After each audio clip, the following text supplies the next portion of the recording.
Gators Breakdown, episode 22. The Gators, the Florida Gators, are your 2016 SEC East champions. Say it one more time. The Florida Gators are your 2016 SEC East champions after a 16-10 win over LSU. And what a win it was when nobody gave this team a chance. This is Gators Breakdown. You can find us on iTunes, YouTube, SoundCloud, and TuneIn Radio. All those avenues there are available. You can catch Gators Breakdown there throughout the week. I went ahead and going to record this one a little sooner, so it'll be up sooner. I got a busy time ahead, so went ahead and knocked this one out. And plus, why not? Right after a win, a Gator win over LSU in a win in a game where Florida was supposed to have no chance. A lot of emotions were going into this game. Florida went to Baton Rouge, ready to play some football, especially on the defensive side, and it showed that the bend don't break defense. You got in the red zone. LSU did plenty of times, but Florida made the plays in the red zone to pull out a 16-10 win in Baton Rouge. Tempers flared before the game. Tempers will calm down during the game. Only three total penalties in the entire game. But then the emotion was there all game. You can see it from the Gator defense all the way up into that last goal line stand. This Gator team showed a lot of heart. As many starters that were, missed the game from injuries that they had to deal with from the last 2 weeks. All these freshmen, all these young guys, redshirt freshmen, sophomores came ready to play. I mentioned LSU helped them a little bit, but Florida shot themselves in the foot, with a little bit of play calling. Florida's going into the end zone, running the ball down LSU's throat, and inexplicably called a toss play that gets fumbled. Florida pounds the rock there. They go up by 2 scores there and make LSU fight back. But I thought for the most part the play calling was safe. Against a very good LSU defense that didn't leave a lot open down the field. Both secondaries lived up to their DBU status. There was not a lot of plays there down the field. Florida, of course, had their big 98-yard one from Appleby to Cleveland. And, that basically was the difference on the offensive side of the ball for this Gator team. And, of course, Jordan Scarlett with his. But we'll get the stats later. I was just trying to overall feel of the game. I think, Florida, way to respond after LSU jumped up 7-0. This Gator team didn't fold. This defense responded, like I mentioned, in the red zone, a lot of bend but don't break. Kind of reminded me of Jeff Collins' days at Mississippi State, when he didn't really have the talent there, but they were very opportunistic, and in the red zone really clamped down. That's kind of what he brought to this game for this Gator defense. Danny Etling had a lot of time to throw on the majority of his passes, as Florida didn't want to be too aggressive on defense, and because they, if they were going to be aggressive a lot, that was going to leave a lot open for the LSU run game. So as I mentioned, the bend don't break. It was in pretty much all aspects of the defense. LSU could have got. If Florida was going to be very aggressive on defense, LSU probably could have busted a couple of those run plays, because if Florida was going to stack the box so much and try and get upfield, once LSU would have gotten past the first, second level, they would have been gone. So I think Collins gets a lot of credit for, stopping the big play. And I even mentioned that in last week's podcast and last week in my radio appearances, that what Florida couldn't do is what beat Florida last year in this game, and that was give up the big play. There were not a lot of big plays given up by this Florida defense. The biggest play on the last drive for LSU in a long pass, I think it was 36-yard pass for LSU. The defender fell down for Florida. The DB fell down. So, that, of course, kept ratcheting up that final drive for LSU. But Florida found a way. LSU, Darius Geis ran the wrong way on that handoff on the last play. I'm not sure he still would have made it anyway. Florida defensive line was there stopping that play. He should have run left. That's where the play was designed.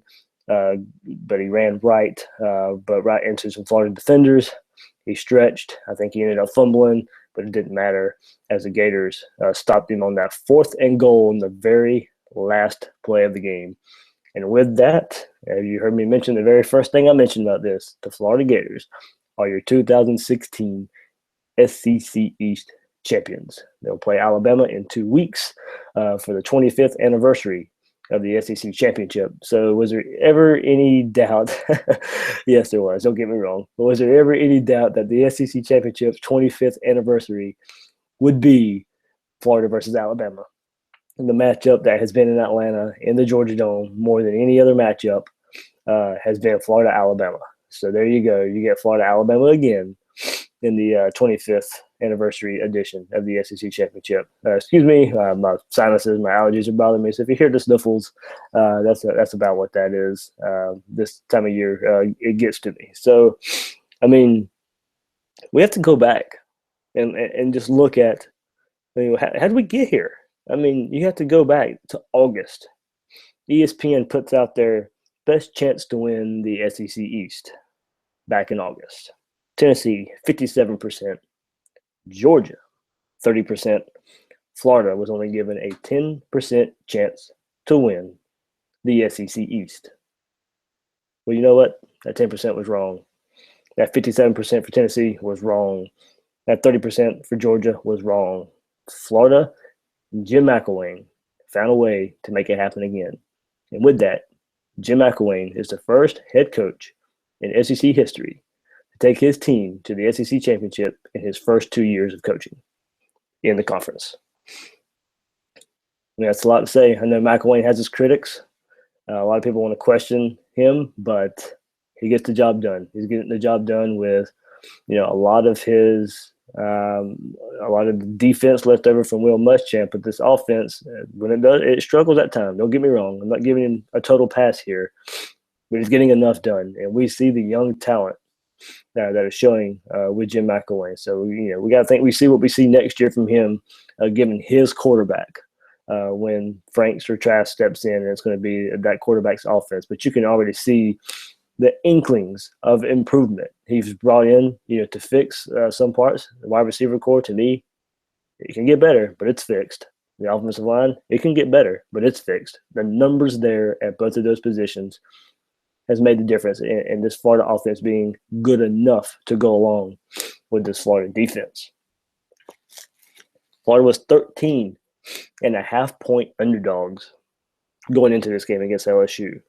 So with that, and with Florida's win, that was the biggest upset for Florida in 40 seasons. 40 seasons for the Gators, biggest upset. We knew, folks, Florida wasn't getting a lot of love going into this game. And, game day, SEC Nation crew, myself, I didn't give Florida a chance to win this game. I thought they would keep it close. I thought the emotion of this game would keep it close, and it did. I think, keeping the game close throughout halftime, not letting LSU run away with it. I thought Florida, in order to win this game, would have to get up early. But, they hung in there. And, of course, the big Appleby to Cleveland play, 98 yards. And with that play, that was the longest play in SEC play for Florida, longest play in history in SEC play for Florida. That's what I meant to say. Longest play in history for Florida in SEC play, and the second longest play in team history for the Gators there. So, it was the difference. It was a play where Austin Appleby said before. Now, you remember early in the game, he had Cleveland on a play, and he overthrew Cleveland. Appleby said after the game that was the same exact play. Tyree Cleveland went to the coaches and said, "Coach, I can beat this guy. He can't cover me." I didn't think we'd see it on the 2-yard line, but good for Jim McElwain and Doug Nussmeier calling that play deep in their own territory and getting a 98-yard touchdown there. So, but the hero of the game for the Gators, Tyree Cleveland's up there with his performance, but Jordan Scarlett, he gives give that man an ovation. 22 carries, 108 yards. Average almost 5 yards a carry. His longest was only 13 yards, but he kept punishing this LSU defense over and over and over again. LaMichael Pirine, 7 carries for 38 yards. That 22-yard run he had where he's bowling over people and getting Florida in the goal line situation, leading to a field goal. And Michael, that was, a heart play. He had the heart and the determination to keep going. This, as I mentioned, this whole team had that. That's why they were in this game. That's why this team kept fighting. But give it up for this Gators. So in the run game, and with those stats, Jordan Scarlett, Michael Pirine, total 29 carries for 146 yards. Darius Geis, Leonard Fournette, that tandem for LSU, 31 carries, 123 yards, and 1 touchdown. So yardage-wise, Gators outgained. Your top 2 running backs outgained the LSU running attack. DJ Chark for LSU, the wide receiver, he had 3 carries on those summer reverses. 3 carries for 51 yards. He had a long gain of 29 yards. So, they got some yardage there. Not their running backs, Geis and Fournette, but it was an ugly game from the quarterback position, especially for Florida. Now, if you look at these stats for Florida, and if you look at just the stats, it's not a pretty sight, and you still kind of wonder how Florida won this game. Of course, opportunistic defense in the red zone. Austin Appleby, 7 of 17. And, of course, I mentioned the 198-yarder. But he had a total of 144 yards, averaged 8.5 yards a catch. So with the 1 touchdown to Tyree Cleveland. But it wasn't a pretty game from Austin Appleby. The offensive line didn't help him much in the first half. You could tell he got happy feet after a couple hits on himself, a couple hits on him from the LSU defensive line, especially Arden Key, who, I tell you what, that 1 sack he had on Appleby deep in Florida's field, Arden Key timed the snap well. David Sharp didn't stand a chance. Not many left tackles would have stood a chance there the way he timed that snap. So, but kudos for the offensive line in the second half. Florida came out. I thought we might see some more, kind of screens to slow down that LSU defensive line. But no, Florida came out and just run it right at LSU. And the broadcast even mentioned, McElwain had talked to Nick Saban and the Alabama staff about how to best get something going against this LSU defense, who hadn't and still haven't given up over 21 points all season long. And they said, run right at this defense. They're too fast to run wide on. Run right at them. And we saw in the second half when Jordan Scarlett took over, that's exactly what Florida needed to do. And that's exactly what helped them win this game. And I go to the receiving stats for Florida. Tyree Cleveland, 3 catches, 124 yards, and, of course, the 1 touchdown and the 98-yard reception. And he had a big third down conversion later in the game, too. So that really, Tyree Cleveland is really stepping up. You can see, McElwain's fingerprints on this offense with these young receivers, him and, of course, Antonio Callaway. Only 2 receptions for 12 yards. LSU's defensive secondary really shut down Callaway. So we got to give it to him there. Like I said, there wasn't a lot in this passing game. I think Florida giving up a good bit of more passing yards than I kind of thought they would. 204 yards. Danny Etling was 14 of 25. But no touchdowns, no picks either. But I mentioned how Florida couldn't necessarily pressure him a good bit. He had all day to throw on a majority of his throws there. So, but as I mentioned, the biggest thing there for Florida was not giving up anything deep, not the big play in the passing game. So Etling only averaged 8.2 yards of completion. And you look at the receiving yards for LSU, DJ Chark, 2 catches for 46 yards. He had a long of 30. Malachi Dupree had a long of 33. But there's long catches, like I mentioned. It wasn't, they didn't lead to touchdowns, didn't lead to broken plays, kind of like the Tyree Cleveland touchdown. They didn't have, once Florida was there, they made the tackles. They give it up to that Florida secondary. There were more catches on them than I thought there would be. Tabor gave up a couple I didn't think he should. He's got to start playing the ball a little bit better on those 50-50 balls that get thrown toward his way. But I mentioned that Malachi Dupree, 2 catches for 39 yards. One of those was on Tabor. There, Colin Jeter, 2 receptions for 35 yards. Darius Geis took a screen pass early in the game for 29 yards. But Florida, as I mentioned, everything goes to this defense. Not everything. The 1 Tyree Cleveland touchdown. But this bend but don't break defense really stepped up. Early in the game, after LSU was up 7-0, LSU was going to score again. and Caleb Brantley blows up the offensive line, meets Darius Geis in the backfield, forces a fumble. The Gators recovered there. Later in the game, LSU red zone again. Danny Etling's rolling out, trying to run his way into the end zone. Vashawn Joseph meets him at the goal line, stands him up, throws him or pounds him into the ground near the pylon. I don't think Danny Etling will try to run that way on Vashawn Joseph again. And that led to a missed field goal, a fumbled field goal that LSU was trying for. And I kind of joked, with the way Florida's had some bad luck against Les Miles. Is there any doubt in your mind somehow with that fumble snap and then the snapper just throws it up into the end zone that if Les Miles was still head coach, that pass is not caught? The little thing you can kind of joke about there. There's no doubt in my mind that probably happens with Les Miles on the sideline instead of Ed Orgeron there. But you got to give it up to this defense, standing up in the red zone. It just kept not giving up, and it was no more evident on the last play of the game where that even Geis did run the wrong way. Still not sure if there was anything there for him. So total yards, LSU were 423 on this Gators defense, and like I mentioned, they did pretty much what they wanted. They had this Gator defense confused for most of the game, marching up and down the field until they got into the red zone. Their play calling was good, where Etling would have time. Like I mentioned, the Florida defense was more set up to stop the run game and just not giving up the big play. And you could tell with Etling's time to throw, there was some chunk yardage there in the run game, but not a lot given up, not the big run there. So that led with 423 yards for LSU, only 270 for Florida. LSU held the ball for 34-02, 25-58 for Florida. The two turnovers is really helped Florida. Put them in field goal range. It was after Florida scored, they kicked to LSU, and they fumbled a kickoff there in good field position for Florida there. So, as I mentioned, Florida very opportunistic in the turnover game as well. First downs, 23 for LSU and 14 for Florida. I mean, this was the win the Gators needed. This was the signature win for Jim McElwain.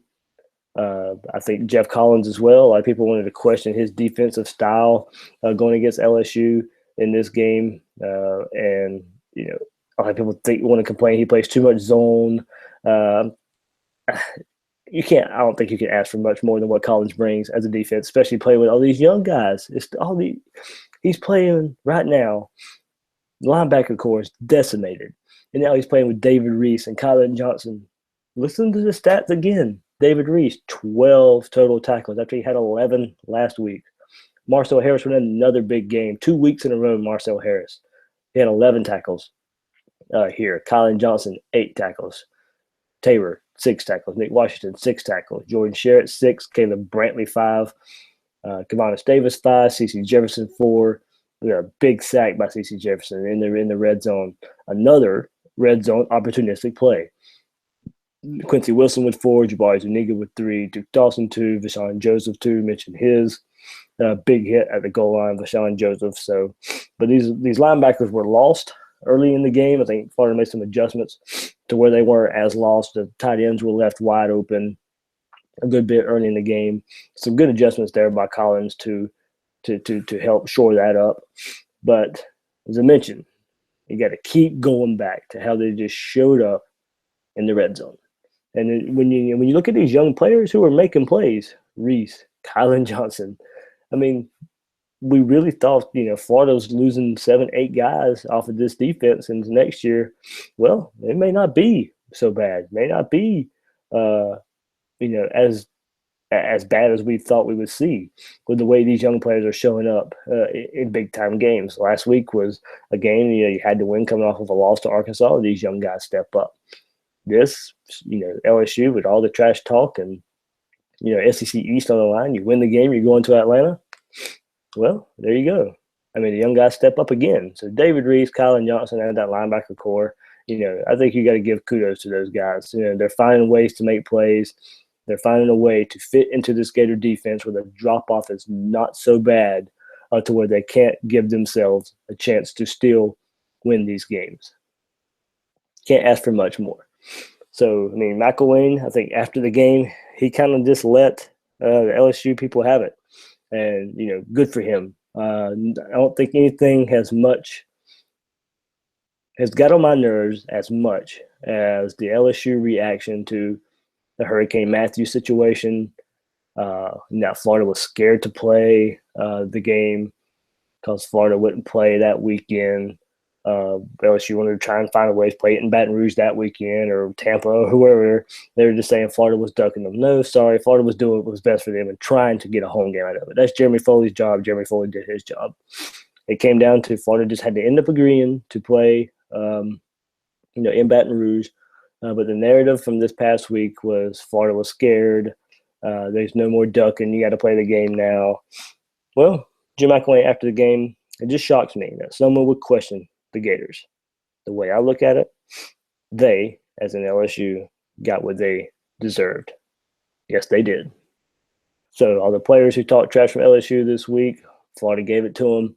All the LSU media who wanted to just sit there and kudos Joe Oliva, the athletic director for LSU, for saying how he did. Florida gave him a dose of their medicine. Florida took it to him, and good for that. I thought this was a signature win from Jim McElwain for his, there's a lot of still noise in the system about his offensive play and how, Florida is just, the trending the wrong way. But you know what? They're going for Atlanta for the second year in a row. So, it's hard to question Jim McElwain when he's doing that.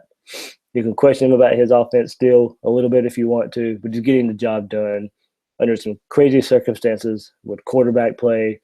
He's had to come in and fix the wide receiver position, offensive line position. And you can see the players that are making plays are his players. Wait till he gets his quarterback in, then you can fairly judge Jim McElwain.